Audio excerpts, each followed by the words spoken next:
இந்த மசால் வடை செய்கிறதுக்கு நான் 1/4 கிலோ கடலப்பருப்பை 4 மணி நேரம் நல்லா ஊற வச்சு எடுத்து வச்சுருக்கேன். இப்போ அதோட 1 ஸ்பூன் சோம்பு, 1 கொத்து கருவேப்பிலை, 4 வரமிளகாய், 6 பல்லு பூண்டு சேர்த்து தண்ணி சேர்க்காம அரைச்சி எடுத்துக்கலாம்.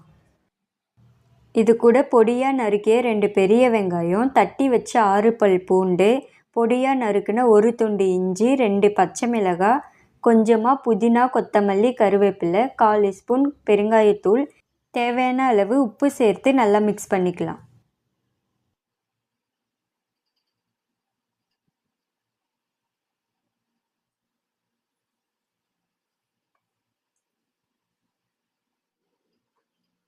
கடாய் நல்லா சூடாயிடுச்சு. வடை பண்ணுறதுக்கு தேவையான எண்ணெய் ஊற்றிக்கலாம். எண்ணெய் நல்லா சூடாயிடுச்சு. இப்போ தட்டி வச்ச வடையை எண்ணெயில் போட்டு பொரித்து எடுத்துக்கலாம்.